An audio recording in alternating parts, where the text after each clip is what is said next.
If you're anything like me, there are probably some times in your life that you get so overwhelmed with things. I have so much going on in my life that it's hard for me to narrow in and figure out what's going on. I try to do it all, and you want it all, do it all at 100%, 112%. It's really hard for me to focus, and it just leads me to tons of frustration.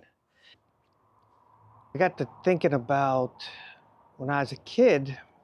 And I'm not a kid, but in my mid 20s, we would have a saying that was really popular. It was go big or go home. And it was you're in the gym, and the culture was that culture. I was in the Marine Corps, and that was the culture, was everything. You had to go big all the time. And I found that later on in life, that can get in the gym, it can lead to injury, it can lead to a lot of different things, but it makes it very hard. You want to do everything at the top percentage, and that makes things really hard. And as we get later in life, it can get overwhelming. Doctor told me I should lose weight. You think, oh, I should, I'm probably about 20 pounds heavier than I should be.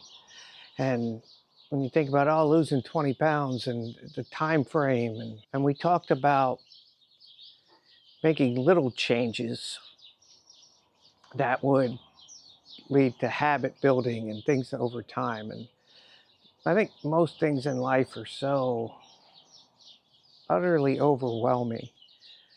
It's safer to just stay where we're at, is how we feel. But that's not necessarily true. We need to start to make small, lasting changes. Saving for you have to save for retirement. You have to, your kids' college, there's all these different financial things, and then still try to pay your bills week to week and month to month. It can get incredibly overwhelming. How do you do all that and still save for all these things? And I think what we can do for a lot of stuff is just break it down into bite-sized pieces.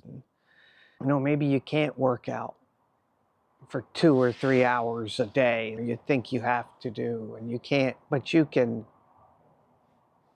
maybe do 5 push-ups. Maybe I can't do 5 push-ups, so maybe you can do 5 push-ups from your knees, or do some air squats. Just little things to get you. Maybe you can't save. Maybe for your retirement goal, you have to save $200-300 a month, and you just can't see yourself doing that. But maybe you could save $5 a week if you could start there. Start building that habit, and as you get more comfortable with not having, air quotes, that $5, you can increase it as you go along. And you can make these, we don't have to make these life altering changes all the time, because it just leads to fear of the unknown, fear of, I don't want to change my life. And I don't think you have to make big changes all at once. Make them a little bit at a time. And that's something I'm trying to focus on, is try to make just little changes that can help me. Because I've tried things, like I've tried reading every day, and I'd get these big streaks coming up because everybody's heard about the Seinfeld method, where you cross out the X's, and I would get 60, 70 days of reading for a page or 5 minutes or whatever, just enough so the Kindle would say I had read. And then something would happen and I would lose the streak, and then it would become a different streak where it's too much, and then I'm trying to beat that next streak, and I'm trying, oh, I have to do 60, 100 days. I'm going to do 100 days. And I can't bring myself to start because it seems so daunting. But maybe I can read today, or I can take care of, your to-do list may be 300 or 400 things that you need to do. especially if you have young kids in sports or any of these type of things on top of your work to-do list. And you're not to even mention all the things there are to consume in this world, that it's just easier to doom scroll your way through TikTok and Instagram than it is to spend that little bit of time just doing something that benefits you. It doesn't have to be hours on end. You can microdose exercise, you can microdose savings, you can microdose, eating a little bit better. And it's not, oh, I got to cut out all chips. No, maybe don't, like for me, don't sit down with the whole bag, but put them in a bowl. And this way, the more I fill it up, I got to fill it up again. And every time I've eaten them all, and you're like, well, at least I get that exercise to walk to the bag. But take things in bite-sized chunks if you need to.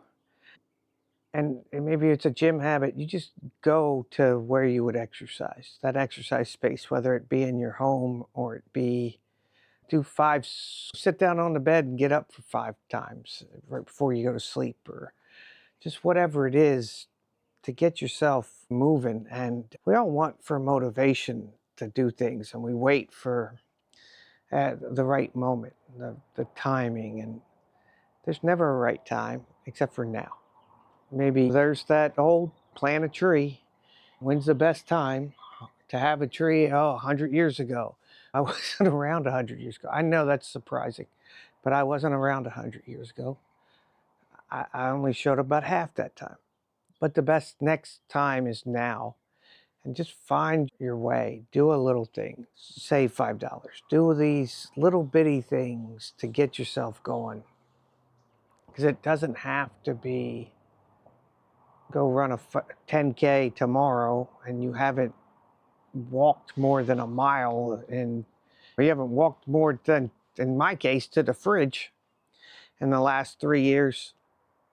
Just find a little bit of time to carve out the chunk and pick the things that you need to do. And you can watch TV and do a push-up. You can, on Friday, maybe not Friday, maybe just set it up so every Tuesday it takes $5 and transfers it from your checking to your savings. And it doesn't seem like much, but those little things will help you start to build habits and to get to the next step. And that's all it is. It's just week in, day out. Show up for yourself, show up for your family, show up for these things, and make the small changes and celebrate those changes. Don't beat yourself up with what you could have done. Oh, I should have done more. Do what you can and celebrate the fact that you did something, because it's so much easier and a lot less rewarding to do nothing. And it's easy to do. We have phones and tablets, and there are all these things that just do a little bit, make the best effort you can, rejoice in that. And way back, I used to say that when I was talking about the gym, and I was really obsessed with it for about 40 years, and progress is measurable. And it's the case that any measured progress is progress. So if you save $10 this month, don't go out and spend 15, but rejoice in that thing and say, hey, I've made progress. Did I make all the progress that I wanted to make? No. Maybe you didn't. But you made some progress, and that's the thing. You have to celebrate that, fall in love with the process. And hey, let's go do something little, but let's do something. See you in the next one.